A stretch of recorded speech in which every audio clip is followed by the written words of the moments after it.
Hey guys, welcome back to study for dear student. Hope कि आप summer vacation enjoy कर रहे होंगे।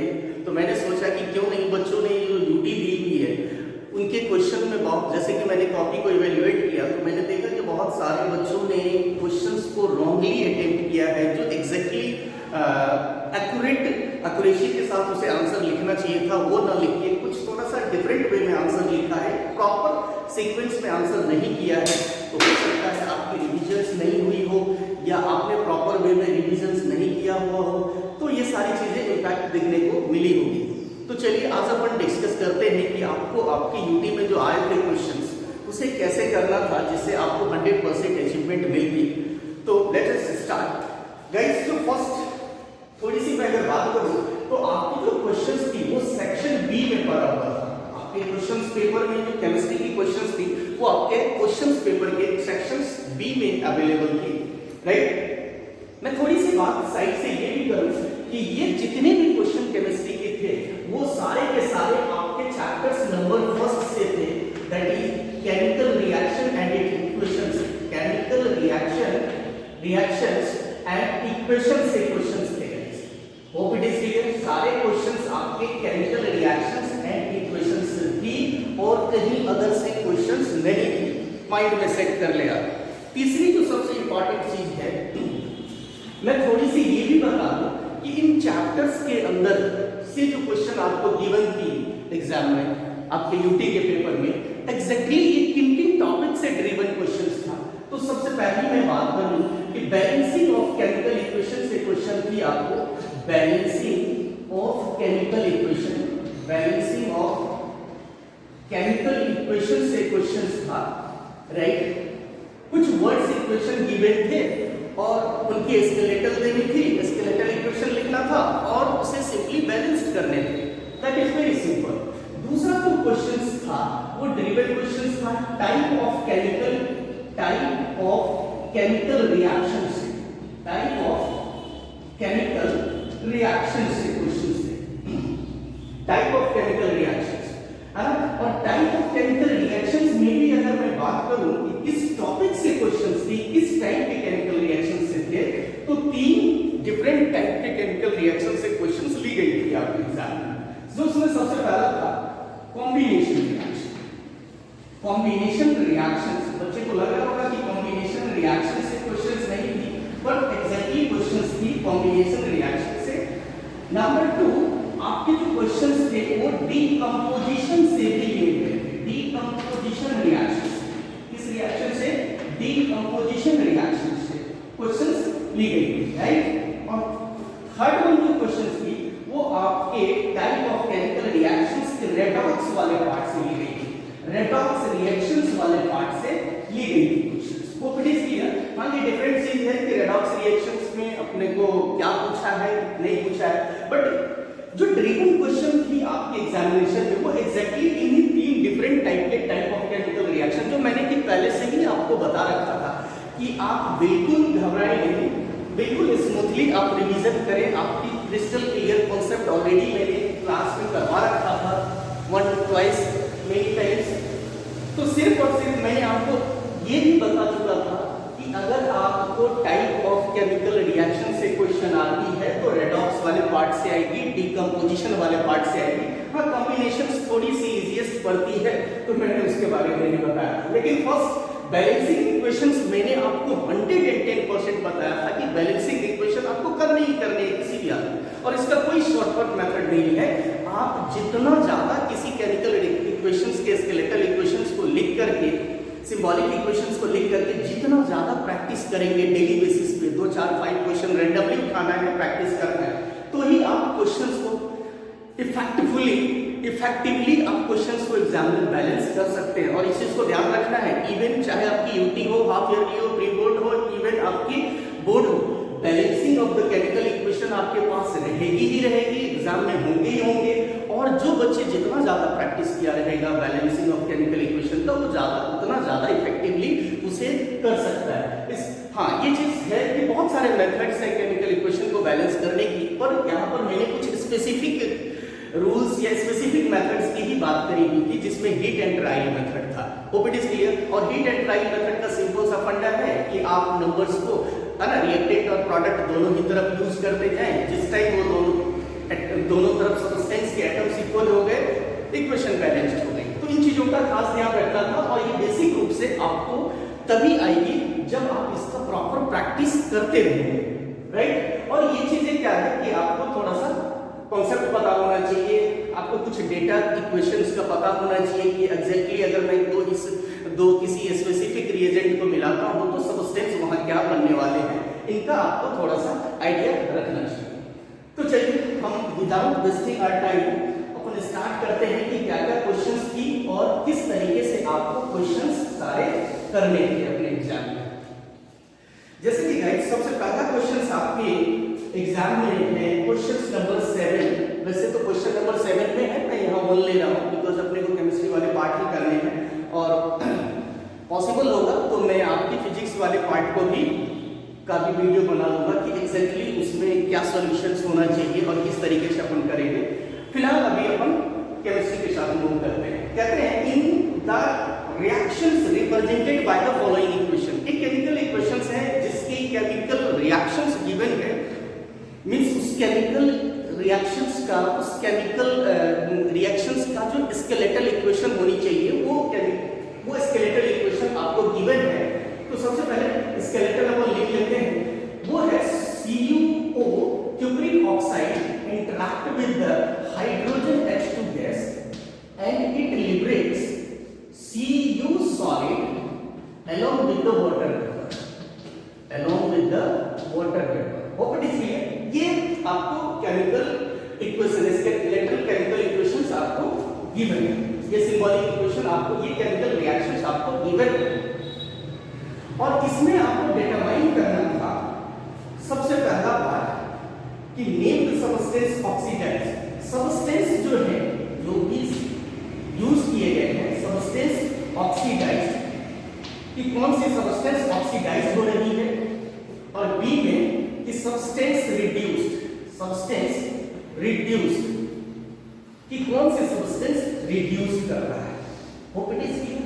अब सीधी सी फंडा है, अगर हमें इस क्वेश्चन में अराइज किया है कि substance, name the substance which oxidise और name the substance which reduce, तो एक चीज दिमाग में पहले ही चमकना चाहिए, वो ये कि definitely this question is belongs to the redox reaction.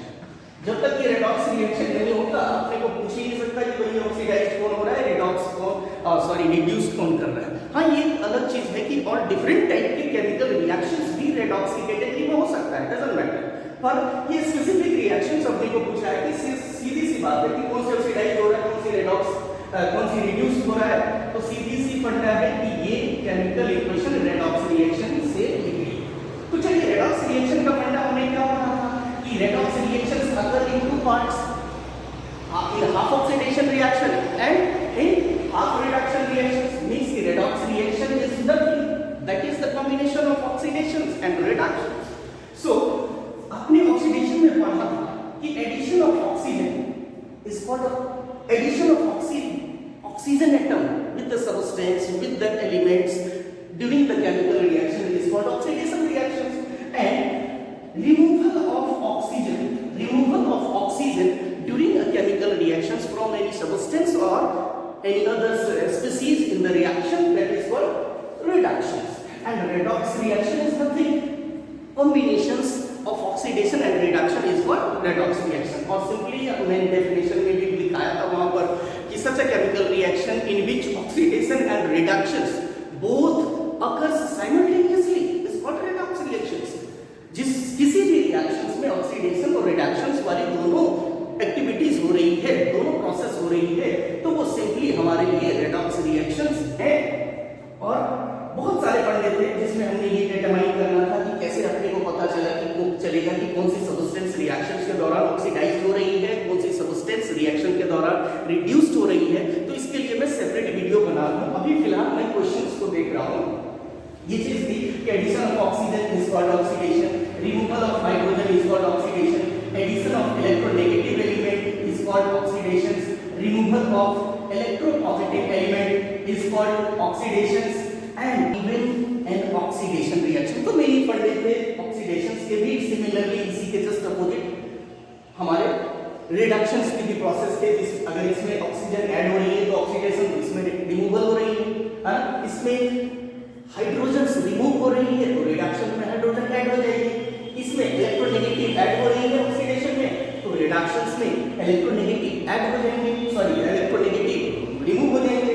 और इसमें यदि इलेक्ट्रोपॉजिटिव रिमूव हो रहे हैं तो उसमें इलेक्ट्रोपॉजिटिव ऐड हो जाएंगे। इसमें सब्सटेंस या इसमें एलिमेंट अपनी इलेक्ट्रॉन लूज करती है तो इसमें क्या करने लग जाएंगे, गेन करने लग जाएंगे। यही सारे क्राइटेरिया था जिसके हेल्प से अपन आसानी से ये डिटरमाइन कर सकते थे कि कौन सी सब्सटेंस ऑक्सीडाइज हुई है और कौन सी सब्सटेंस रिड्यूस्ड हुई है, राइट। तो फर्स्ट क्वेश्चन में सीधा सीधा है, आप देख पा रहे हैं कि यहाँ क्यूप्रिक ऑक्साइड से क्यूप्रिक ऑक्साइड कॉपर में कन्वर्ट हो रखी है, राइट। मींस कि यहाँ पर रिमूवल ऑफ ऑक्सीजन हुआ है। क्या हुआ है? सिंपली यहाँ पर रिमूवल ऑफ ऑक्सीजन हुआ है। और very simple, removal of oxygen is what sir, this is called reduction. This is called reduction means कि वो सब्सटेंस रिड्यूस कर गई, वो सब्सटेंस क्या हो गई, रिड्यूस्ड हो गई। Hope it is clear. Next जो हमारा रिएक्टेंट का दूसरा स्पीशीज है हाइड्रोजन। हाइड्रोजन्स में आपको दिख रहा होगा एडिशन ऑफ ऑक्सीजन। यहाँ क्या दिख रहा है, एडिशन ऑफ ऑक्सीजन। यहाँ हाइड्रोजन के साथ ऑक्सीजन आके ऐड हो गई है, राइट और रॉन्ग गाइस? सर यहाँ पर ऑक्सीजन ऐड हो चुकी है हाइड्रोजन के साथ, जिसके वजह से हाइड्रोजन किसमें, वाटर में कन्वर्ट हो रखी है, H2O में कन्वर्ट है। दैट मींस कि हाइड्रोजन इस रिएक्शंस में हाइड्रोजन के साथ ऑक्सीजन एटम्स ऐड हुई है, जिसके वजह से हाइड्रोजन कन्वर्ट हो चुकी है H2O में। मींस कि यहाँ एडिशन ऑफ ऑक्सीजन है। दैट मींस कि ऑक्सीडेशन इसकी हो रही है, हाइड्रोजन की क्या हो रही है, ऑक्सीडेशन। या सिंपली बोले हम कि हाइड्रोजन इस रिएक्शंस में ऑक्सीडाइज्ड हो गई है इनटू किसमें, वाटर में, राइट। अब सीधा सीधा आप अपना आंसर लिख लो, सब्सटेंस ऑक्सीडाइज्ड। सर सीधा सीधा सब्सटेंस ऑक्सीडाइज्ड हाइड्रोजन H2 और सब्सटेंस रिड्यूस्ड, सर सीधा सीधा क्यूप्रिक ऑक्साइड CuO। तो यहाँ H2 आंसर होने चाहिए थे और यहाँ CuO क्यूप्रिक ऑक्साइड आंसर्स होने चाहिए थे। तो ये थे आपके क्वेश्चन नंबर फर्स्ट। मैं अब नेक्स्ट क्वेश्चन की तरफ मूव करता हूं और देखते हैं कि नेक्स्ट क्वेश्चन क्या होता है। नेक्स्ट क्वेश्चन है अपना कि a shiny brown colored element acts on hitting in air became black in color।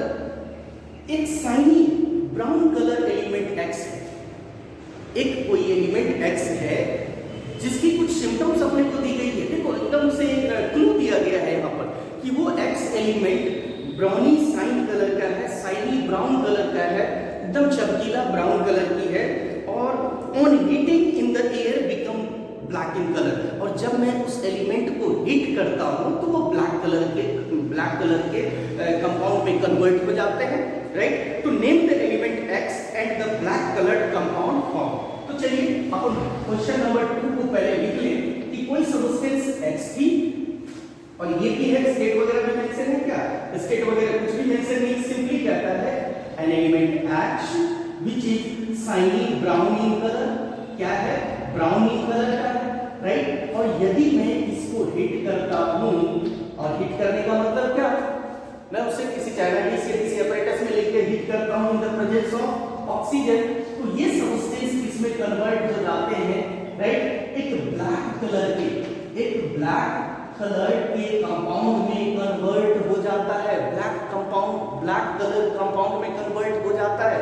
That means सीधी सी बात है कि X एलिमेंट यहाँ पर क्या है बच्चों, थोड़ी सी बात दिमाग में रखो कि X element is nothing here, there is copper Cu solid. यहाँ X एलिमेंट क्या है, X एलिमेंट क्वेश्चन क्या पूछा, हाँ सिर्फ कह रहा है, तो X एलिमेंट सीधा सा आंसर है यहाँ पर कि X एलिमेंट कॉपर है। और जब मैं कॉपर को हीट करता हूँ, कॉपर को यदि मैं हीट करता हूँ ऑक्सीजन के प्रेजेंस में, तो कॉपर ऑक्सीजन से ऑक्सीडाइज्ड होकर के किसमें कन्वर्ट हो जाता है, क्यूप्रिक ऑक्साइड CuO सॉलिड में, जो कलर में ब्लैक होते हैं, very simple question is there कि कॉपर एलिमेंट X एलिमेंट क्या थे, कॉपर, और whenever the copper is further heated in the presence of oxygen, it gives a black colored compound that is called cupric oxide So your answer will be X element is copper and obtaining black colored compound, black colored compound जो है वो हमारे क्या हो जाएंगे cupric oxide CuO, ये भी solid और Cu solid. X element copper and black compound sorry black coloured compound हमारे क्या हो जाएंगे क्यूप्रिक ऑक्साइड हो जाएंगे। Hope it is clear. चलते हैं अपन नेक्स्ट क्वेश्चन की तरफ मूव करते हैं। क्वेश्चन नंबर 3 क्या बोलता है? क्वेश्चन नंबर 3 क्या बोलता है? नेक्स्ट क्वेश्चन बोलता है balance the given equation, balance the given equation. अब थोड़ा सा ये भी देखते हैं जब आप इक्वेशंस कहां से, ये भी क्या है, ये भी क्या है, टाइप ऑफ केमिकल इक्वेशन से डेरिवेटेड क्वेश्चन है।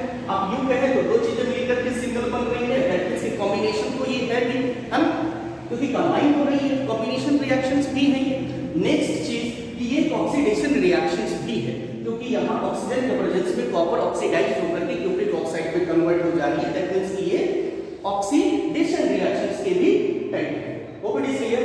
नेक्स्ट क्वेश्चन जो थर्ड है हमारा, जिसमें अपने को दिया जा रहा है इक्वेशन को बैलेंस करने के लिए केमिकल रिएक्शंस गिवन है, केमिकल इक्वेशन का स्केलेटल गिवन है NgOH का whole 2 plus HCl, right, that gives MgCl2 and state वगैरह मेंशन किया है, नहीं मेंशन किया है, एंड वाटर, राइट ना, स्टेट मेंशन नहीं किया है, कोई फर्क नहीं पड़ता है ना, नहीं किया है तो अपने को सिर्फ और सिर्फ इसे बैलेंस करना है। देखो सबसे पहले ट्रिक को रिमेंबर करो, मैंने क्या ट्रिक बताया था आपको कि सबसे पहले अगर आप केमिकल गिवन स्केलेटल इक्वेशंस को देखें और ये डिटरमाइन करें कि क्या गिवन इक्वेशंस में कोई मेटल एलिमेंट इन्वॉल्व है, तो आपको डेफिनेटली दिख रहा है कि there magnesium is given, magnesium is given. तो सबसे पहला प्रायोरिटी क्या है आपको बैलेंस करने की, मेटल को बैलेंस करने की। सबसे पहले आप मेटल के बारे में सोचिए, सब कुछ भूल जाइए, सबसे पहले आप मेटल के बारे में सोचिए कि मेटल के नंबर को हम रिएक्टेंट और प्रोडक्ट की तरफ इक्वलाइज कैसे करें, by using heat and trial method, right. अब यहाँ पर देखें कि मैग्नीशियम सिंगल है, मैग्नीशियम सिंगल है मींस कि मैग्नीशियम ऑलरेडी बैलेंस्ड है। नंबर 2, उसके बाद आपको आना है नॉन मेटल पे, उसके बाद आपको आना है नॉन मेटल पर, राइट ना। अब नॉन मेटल जब बैलेंस हो जाए तब छोटे छोटे एलिमेंट्स बनाने हैं, जैसे कि क्या हाइड्रोजन्स पर आने हैं, जैसे कि क्या ऑक्सीजन्स पर आने हैं, एक्सेट्रा। ये छोटे छोटे से एलिमेंट्स हैं जिसको बाद में देखना है, राइट। सबसे पहले आप मेटल को देखें, उसके बाद मेजर नॉन मेटल को देखें, लास्ट में हाइड्रोजन ऑक्सीजन वगैरह को बैलेंस करें। तो मैग्नीशियम देख रहे हैं कि आप ऑलरेडी बैलेंस्ड है, तो ये तो थे ट्रिक आपके किस तरीके से बैलेंस करना था। मैं थोड़ी सी और भी क्लियर कर दूं, क्रिएटेड की तरफ मैग्नीशियम इज सिंगल, उसके बाद ऑक्सीजन्स क्या है 2 है, हाइड्रोजन्स कितनी है वो भी 2, सॉरी हाइड्रोजन्स यहाँ पर क्या है 3, 2 इधर है और 1 इधर है, 3 है। ऑक्सीजन्स हमारा सिर्फ 2 है और क्लोराइड हमारा कितना है, सिंगल है। इधर की अगर मैं बात करूं तो magnesium is equal, that is 1, and मैं क्लोरीन की बात करूं तो क्लोरीन क्या है हमारे इधर 2 है, हाइड्रोजन्स हमारे क्या है कितने हैं इधर 2 है, ऑक्सीजन्स कितने हैं इधर सिंगल है। वेरी गुड, पहला पार्ट, पहला पोर्शन सबसे पहले ध्यान आपकी मेटल पर जानी चाहिए कि मेटल बैलेंस है या नहीं है, तो उसे सबसे पहला प्रायोरिटी है, सबसे पहला काम है आपका कि मेटल को बैलेंस करें। मेटल बैलेंस हो गया, ऑलरेडी दिख रहा है कि मेटल बैलेंस है। अब दूसरा चीज आपको नॉन मेटल, कोई मेजर नॉन मेटल जो है उस पर आपको आना है, राइट। तो क्लोरीन 2 है, क्लोरीन सिंगल है, होप इट इज क्लियर। तो क्या करना है भाई, क्लोरीन को 2 करना है, यहाँ Cl2 है, यहाँ Cl सिंगल है। अगर मैं इसके पहले 2 लगा दूं तो क्या हो जाएगी, यहाँ पर क्लोरीन 2 हो जाएगी, क्लोरीन 2 ना, क्लोरीन 2 हमने सिंपली क्या किया, इधर मल्टीप्लाई किया 2 से, क्योंकि ये दोनों एक साथ थे, है ना। तो मैंने सिर्फ 2 लगाया यहाँ पर, क्लोरीन 2, इधर भी क्लोरीन 2 हो गया, right. Magnesium single, magnesium single. अब 2 लगाने से एक चीज और इंपैक्ट पड़ी है, वो क्या, नंबर ऑफ हाइड्रोजन्स पर।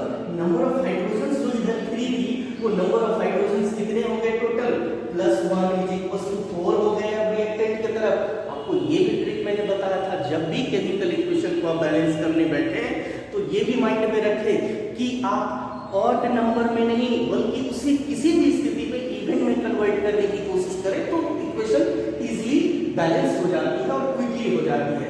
इवन वाली थोड़ी सी टाइम लेती है, लेकिन ऑड वाली थोड़ी सी टाइम लेती है, ऑड के कंपैरिजन में इवन इमीडिएटली क्विकली बैलेंस हो जाएगी। तो कोशिश रखें कि आप हमेशा इवन में लाने की कोशिश करें। तो 2 लगाने से यहाँ क्या हो गई, हाइड्रोजन 2, ऑलरेडी 2 पहले से पड़ी थी, हाइड्रोजन 4 हो गई, ऑक्सीजन 2 है।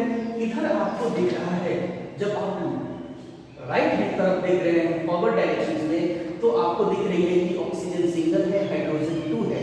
सिर्फ और सिर्फ 2 लगाने से यहाँ हाइड्रोजन 4 हो जा रही है और ऑक्सीजन 2 हो जा रही है, ऑक्सीजन 2 हो जा रही है, हाइड्रोजन 2 and 2 4, हाइड्रोजन 4।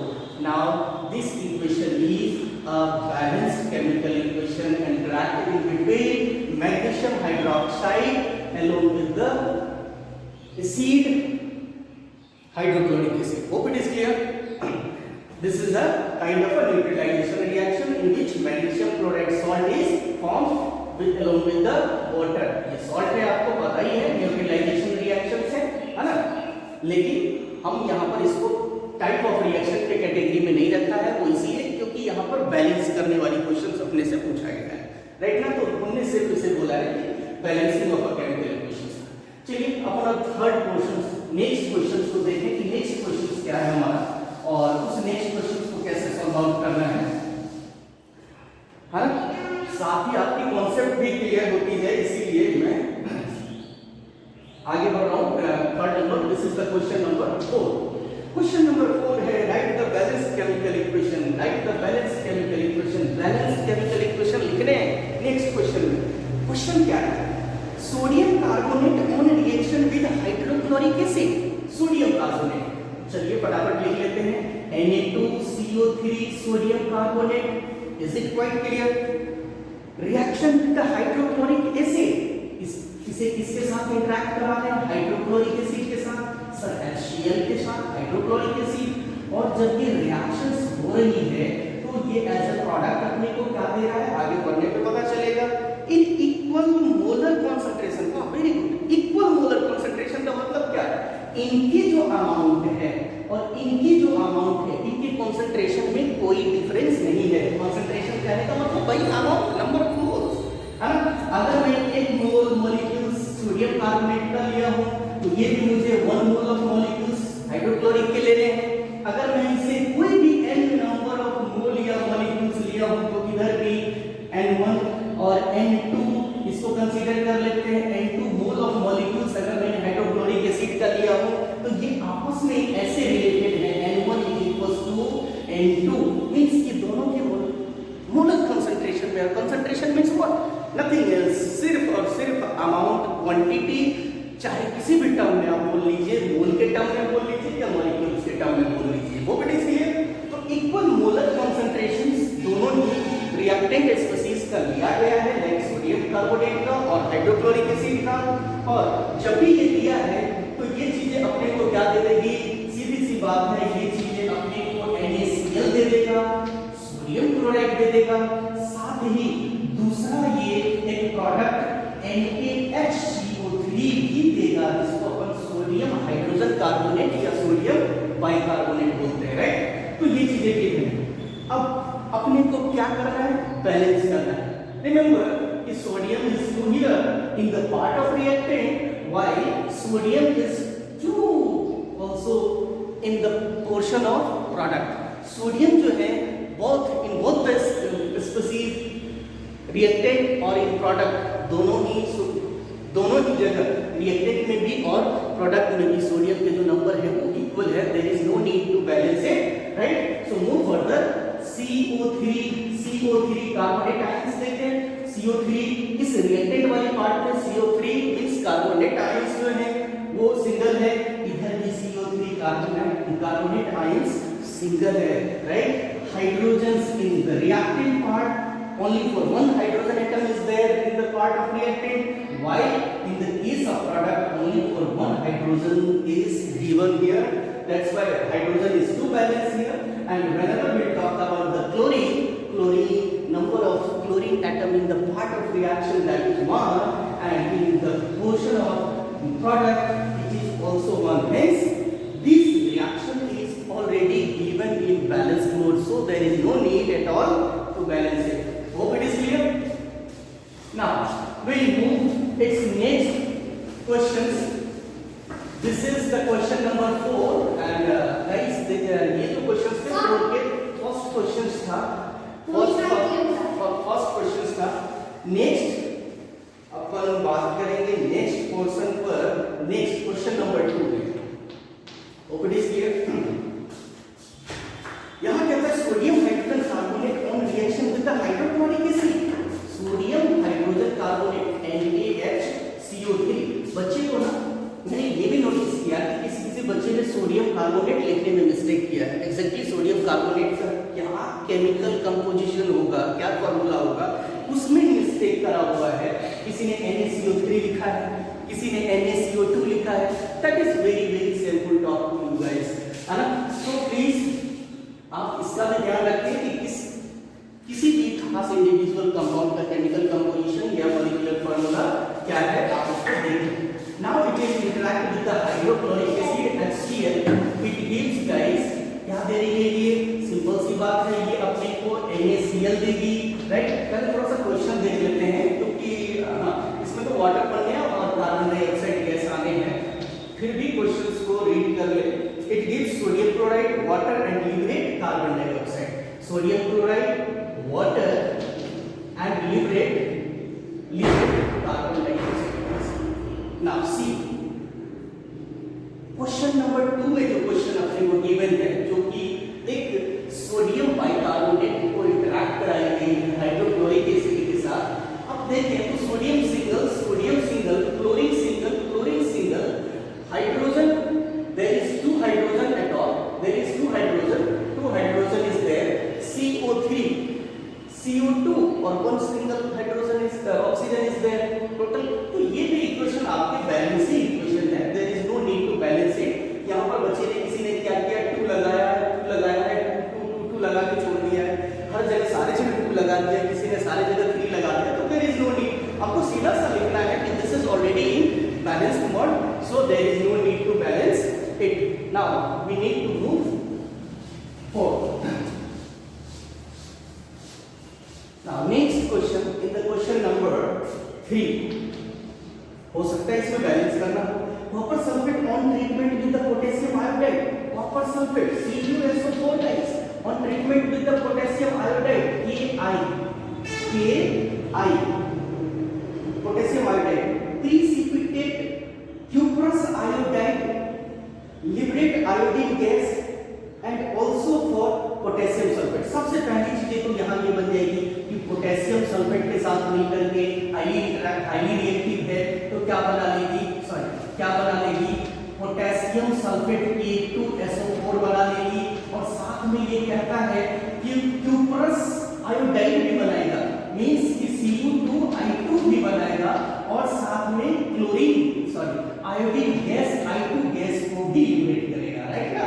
तो ये सारी स्टेटमेंट गिवन है आगे. हाँ, कहता है this reaction is given in between copper sulphate and potassium iodide that gives potassium sulphate cuprous iodide along with the liberation of chlorine gas. Hope it is clear.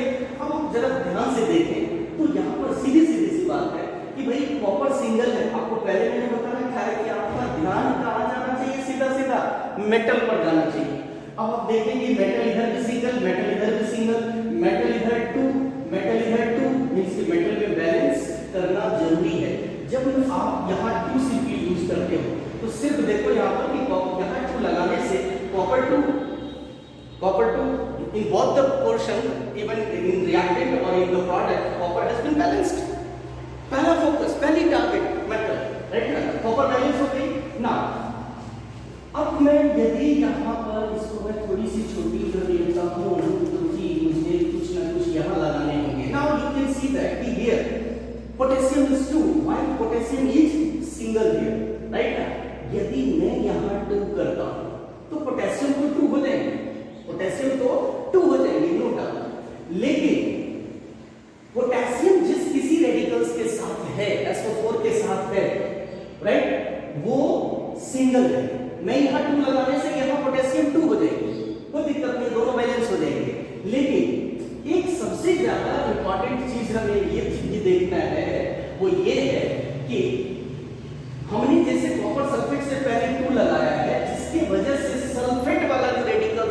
वो single से double हो चुके हैं। सल्फेट SO4 2 हो गए, पर इधर अगर सिंपली मैं यहाँ 2 लगाता हूँ तो कॉपर तो बैलेंस, सॉरी पोटेशियम तो बैलेंस हो जाएंगे, लेकिन सल्फेट सिंगल ही रह जाएंगे, सल्फेट वाले केमिकल। लेकिन सल्फेट डबल हो चुके हैं रिएक्टेंट में, जरा ध्यान से देखिए, CuSO4 से पहले 2 लगाया मैंने, जिसके वजह से जो SO4 वाली रेडिकल है वो डबल हो चुका है सिंगल से। मींस कि हमें क्या करना होगा, SO4 को भी बैलेंस करना होगा। मींस कि अगर मैं यहाँ 2 लगा दूं, सिंपली क्या लगा दूं, 2 लगा दूं, राइट ना। 2 लगाने से एक बेनिफिट अपने को मिल जाएगा कि सल्फेट की radicals in the reactant portion will be equal to the sulphate radicals present in the product. Product में जो सल्फेट के रेडिकल्स अवेलेबल है वो भी 2 हो जाएंगे, और रिएक्टेंट में भी जो सल्फेट के रेडिकल्स हैं वो भी 2 हो जाएंगे, राइट। तो ये हमें एडिशनल बेनिफिट मिला है।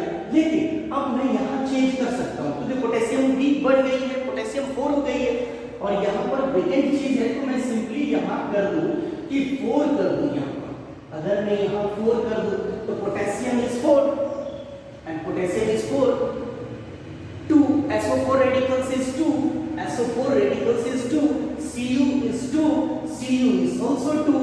Why? Iodine 2 and 2 4, iodine 2 and 2 4, और पहले से मैंने 4 लगा दिया है तो iodine भी ऑब्वियसली क्या हो जाएगी, 4 हो जाएगी। So guys, in this given skeletal, all the species now has been balanced, right? So you need to write CuSO before CuSO4, its stoichiometric coefficient as a 2. Before potassium iodide, you need to insert the stoichiometric coefficient as 4, and in the portion of the product, you need to mention before 2 as a stoichiometric coefficient before the potassium sulfate, and there is no need at all there is no need to balance copper cuprous iodide and even the iodine test. Everything is balanced now. So आपको balance equation ऐसे लिखने थे, और ये है इसके balanced chemical equation. Hope it is clear. अब हम बात करते हैं आगे। नेक्स्ट क्वेश्चंस में अपने को देना है 11 नंबर, सॉरी ये जो कितना नंबर क्वेश्चंस था, ये 3rd नंबर क्वेश्चन था, क्वेश्चन नंबर 4 का है। फर्स्ट, सेकेंड, थर्ड, फोर्थ का 3rd नंबर। अब हम 5th नंबर क्वेश्चंस की बात कर ले थोड़ा सा। अब कहता है बहुत ही interesting questions, 1 gram of copper powder was taken in china dish and heated। Remember करो क्वेश्चन नंबर फर्स्ट में जो क्वेश्चंस थी, सॉरी फर्स्ट और सेकंड में जो क्वेश्चंस थी, आई थिंक सेकंड नंबर में सेम क्वेश्चन यहाँ रिपीटेड होके आ गई है कि 1 gram copper powder was taken in a china dish and heated। किसी बच्चे ने चाइना डिश में 1 ग्राम कॉपर का पाउडर लिया, और कॉपर है, देखो इस दिमाग में चमकना चाहिए कि भाई शाइनी ब्राउन इन कलर, जो फ्रेश कॉपर होंगे, है ना, उसको लेकर के चाइना डिश में हीट कर रहा है। मींस कि कॉपर सॉलिड को वो चाइना डिश में लेकर के हीट कर रहा है, और obviously in the presence of oxygen कर रहा है ना। तो definitely it get converted into the CuO solid, है ना। और ये क्या थे, ब्राउन कलर के थे, एकदम शाइनी ब्राउन कलर के, और ये क्या हो जाएंगे किस कलर में, ब्लैक कलर के, है ना। मैंने आधा पार्ट कवर कर लिया है। मतलब what change takes place on heating, what change takes place on heating, जब कोई student 1 gram 2 gram whatever the amount that has been taken in the china dish and start to going to heat for that, उसको वो heat करना शुरू कर दिया है, तो ऑब्वियसली क्या हो जाएगा, copper in the presence of oxygen they get oxidised, right ना, और कन्वर्ट हो जाएगी क्यूप्रिक ऑक्साइड में, CuO में, जिसकी कलर क्या होगी, ब्लैक कलर होगी। तो कहता है what change take place on heating, what change. तो इन दैट केस लिखना है कि in that case copper metal है ना, तो Cu मेटल गेट ऑक्सीडाइज्ड, क्या हो गया बेटा, ऑक्सीडाइज्ड हो गया, right, oxidised and finally converted into cupric oxide CuO, CuO, which is black colored, which is black in color. very बस सिंपल सी इतनी सारी फंडे लिखने हैं, राइट। आगे वाले पोर्शन में बढ़ते हैं। इसी क्वेश्चन में आगे कहता है कि when hydrogen gas is passed over this heated substance, wow very good.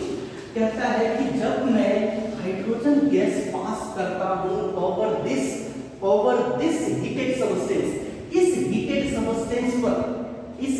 Substance पर यदि मैं हाइड्रोजन की गैस H2 गैस को पास कराता हूं, which type of a gas, H2 gas pass कराता हूं, तो वेरी सिंपल, H2 क्या करेगी, H2 is highly reactive than copper और इजीली क्या करेगी, कॉपर को रिड्यूस कर देगी, मींस ये कॉपर सेपरेट हो जाएगी और H2O वेपर्स की फॉर्मेशन होगी। गाइस यहां से देखें आप कि यहां क्या हुई, CuO रिड्यूस कर गई है, किसमें रिड्यूस कर गई, तो सर कॉपर में रिड्यूस कर गई, और H2 का क्या हुआ, H2 ऑक्सीडाइज्ड हो गई, क्या हो गई, ऑक्सीडाइज्ड हो गई इन H2O। Hope it is clear. आपको अगले स्टेप में या तो इसको अलग स्टेप में लिख देने हैं या फिर इसी इक्वेशन में फॉरवर्ड प्रोसीड कर देने हैं।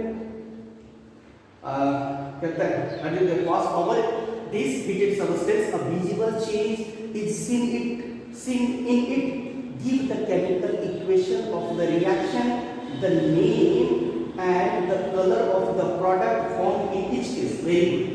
तो आपने इसको अलग अलग केस में लिख लीजिए, है ना, अलग तरीके से लिख लें, क्योंकि क्वेश्चंस कह रहा है कि 1 मिनट प्लीज।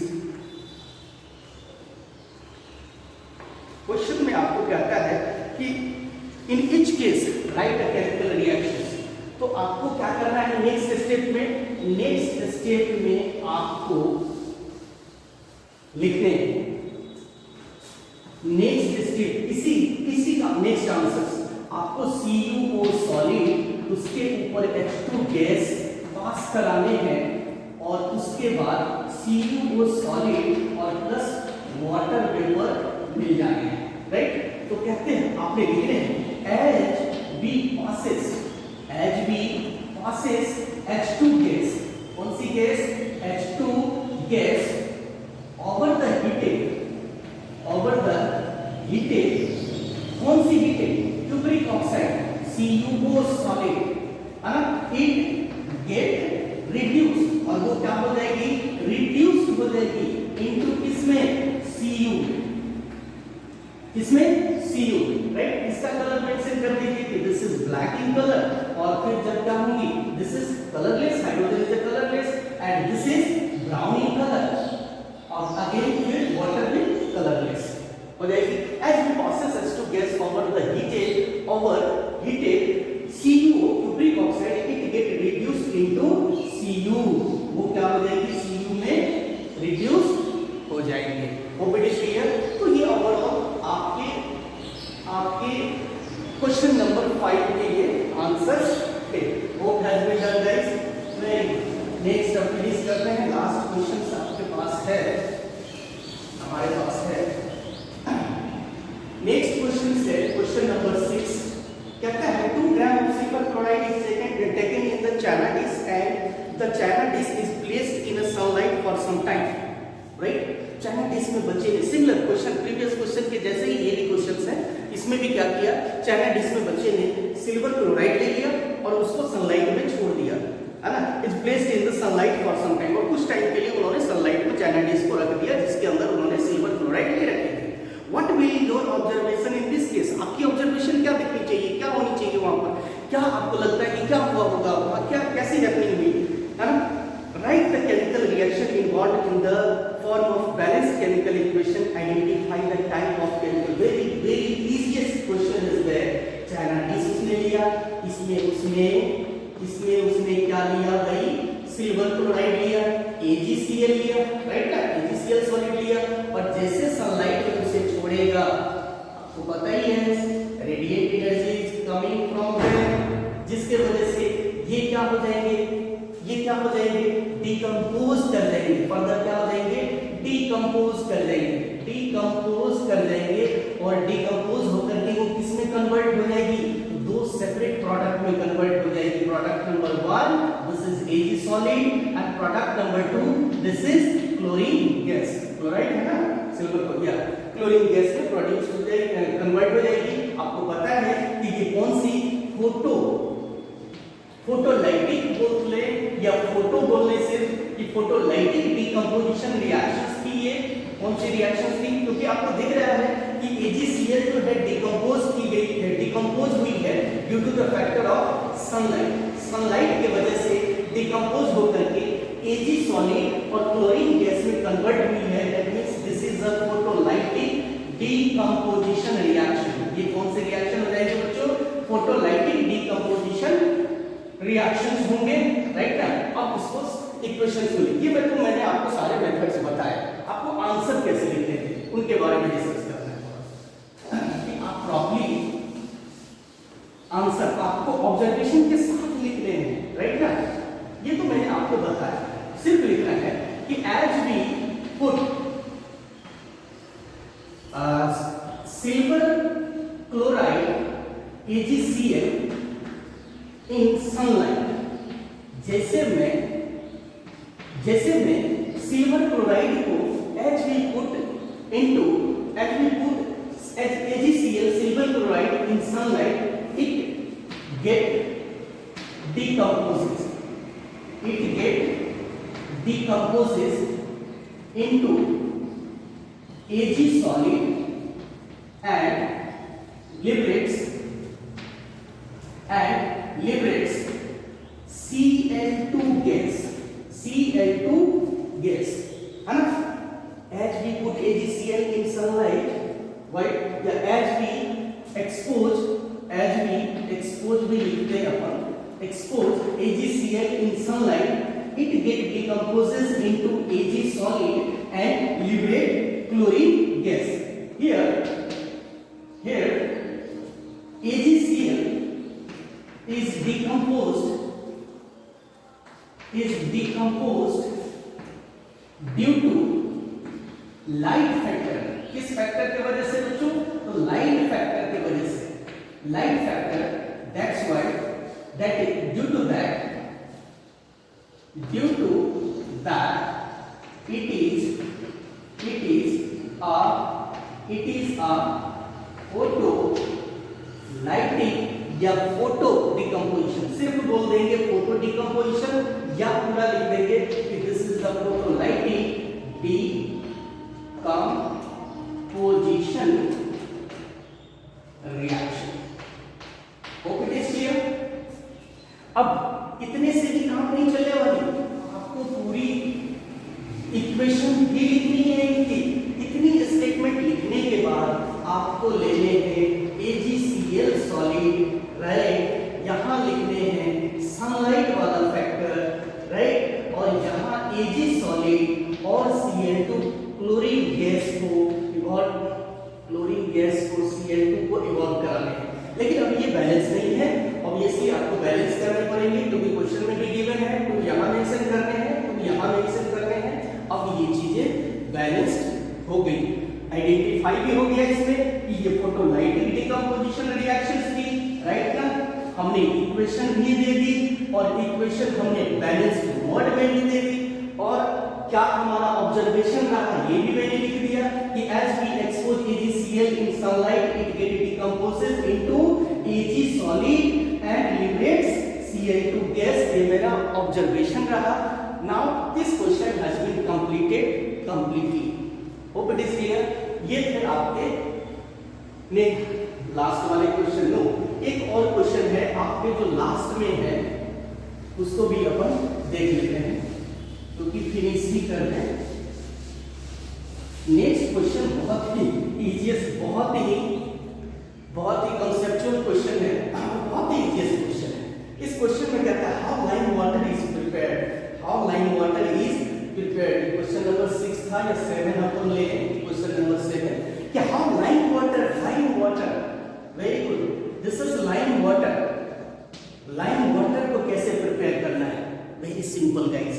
देखो यहाँ दो चीजें हैं, एज वी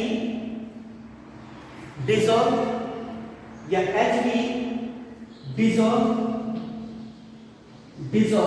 क्विकली, क्योंकि मैंने आपको बता रखा है कि लाइम वाटर कब होगी, दोनों एक ही चीज है। इन्हीं के साथ एक और चीज बनती है जिसको हम सेलेक्ट लाइन बोलते हैं। क्या बोलते हैं? Slaked lime and lime water, there is no difference in the chemical composition. इसकी भी केमिकल कंपोजिशन CaOH का होल 2 होगी और इसकी भी CaOH का होल 2 होगी, लेकिन अंतर सिर्फ इतना होगा आपके प्रिपरेशन मेथड की, आपके कंसंट्रेशन ऑफ रिएक्टेंट सब्सटेंस की which is involve for the reaction. लिखेंगे as we dissolve quicklime with the excess amount of water। कितना, क्या बोल रहा हूं मैं? excess amount of water, it gives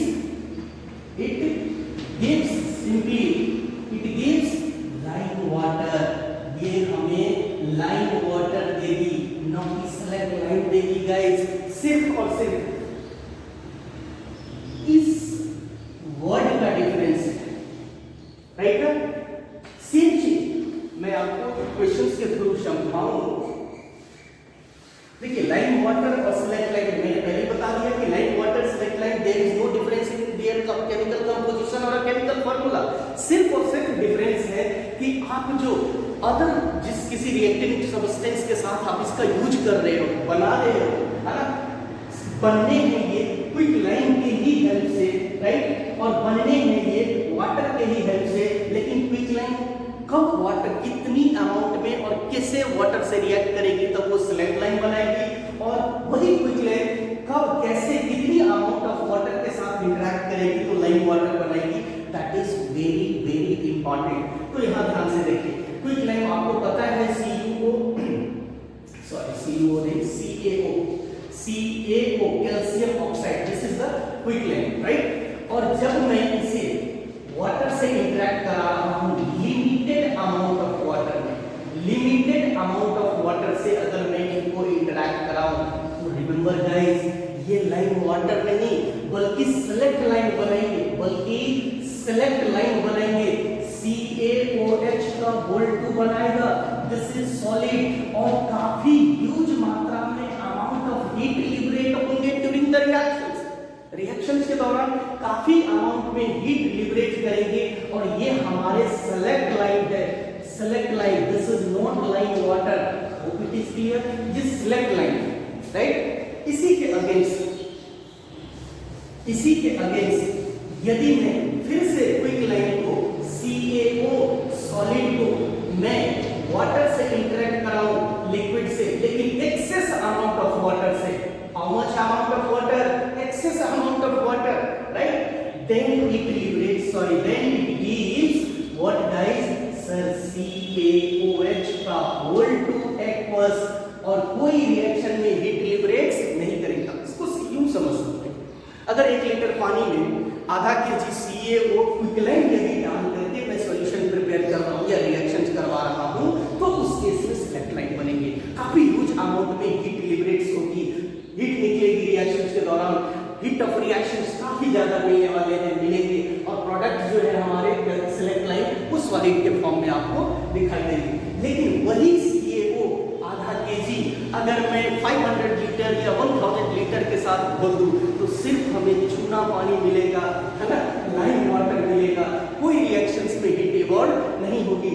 तो दोनों ही केस में मैंने बहुत अच्छे तरीके से आपको क्लास में बता रखा है कि कब क्विक लाइन सेलेक्ट लाइन देगी और काफी अमाउंट ऑफ हीट को लिबरेट्स करेगी, और कब वही क्विक लाइन लाइम वाटर देगी और कोई हीट रिलीज नहीं होगी। तो ये चीजें आपको पता होना चाहिए अच्छे से, और आपने अच्छे से लिखना था। यही था हमारा lime water, this is lime water. और हम आसान कभी किसी नोट्स या बुक्स में ऐसे भी होते हैं, कोई दिक्कत नहीं है कि अ saturated solution of what? Quick line का जो सैचुरेटेड सॉल्यूशन है, दिस इज इज द क्विकलैंड, ये हमारा क्विकलैंड है, और क्विकलैंड का जो सैचुरेटेड सॉल्यूशन होता है उसी को लाइम वाटर बोलते हैं, वो भी गलत नहीं है, राइट ना। या किसी स्पेसिफिक, किसी भी एक्सेस अमाउंट ऑफ वाटर में किसी स्पेसिफिक अमाउंट ऑफ क्विकलैंड को अगर मैं डिसॉल्व करता हूँ तो भी वो क्विकलैंड है, मतलब रॉन्ग नहीं है। लेकिन आपको लैबोरेटरी ये क्वेश्चंस आपको दिख जाएंगे आपके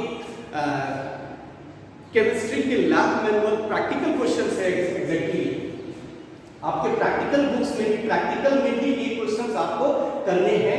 आपके चैप्टर नंबर 3 एक्सपेरिमेंट नंबर 3.1 में 3.1 में ये क्वेश्चन है कि action of quicklime with the water, right, या action of water with the quicklime, है ना। वाटर का क्या एक्शन होता है क्विकलैंड के साथ, तो वहां पर ये चीजें बताई गई है कि लाइम वाटर हम तब बनाएंगे, लाइम वाटर क्विकलैंड तब देती है जब excess amount of water use किया जाता है और कोई हीट ऑफ लिबरेट नहीं होती रिएक्शन में, क्योंकि स्ट्रेंथ की कैपेबिलिटी नहीं होती है उसकी। जो हमारे क्विकलैंड कैल्शियम ऑक्साइड है उसकी जो स्ट्रेंथ है, उसकी जो पोटेंशियल है, उस मैक्सिमम कंसंट्रेशन या मैक्सिमम कंसंट्रेशन ऑफ सॉल्वेंट होने की वजह से, वाटर होने की वजह से वो हीट ऑफ रिएक्शंस पोजेस नहीं कर पाती है। लेकिन ये वाली जो रिएक्शंस है ये हाईली एक्सोथर्मिक होती है बेटा, this is the highly exothermic in nature, right.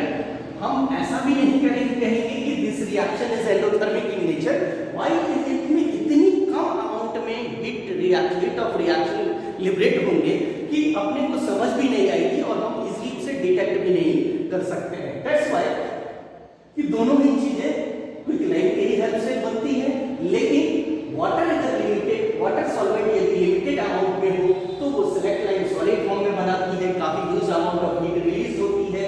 लेकिन वही सॉल्वेंट वाटर यदि मैक्सिमम एक्सेस अमाउंट ऑफ या एक्सेस मोलर कंसंट्रेशन में हो तो वो चीजें लाइम वाटर देती है और कोई भी रिएक्शंस में हीट इवॉल्व नहीं होते हैं। लेकिन आप उसे ये नहीं कहने लग जाना कि this is endothermic reaction, both are in the exothermic reactions. Hope it is clear. अब अपन मिलेंगे नेक्स्ट वीडियो में, तब तक के लिए थैंक यू। आप लोग समर वेकेशन को एंजॉय करते रहें और इन सारी चीजों को एक बार जरूर देख लें कि एग्जैक्टली हमने कहाँ मिस्टेक करा, क्या क्वेश्चंस था, किस टॉपिक से ड्रिवन थी और एग्जैक्टली उसका प्रिसाइज वे में आकर के आंसर कैसे करने थे। तब तक के लिए गुड बाय, थैंक यू।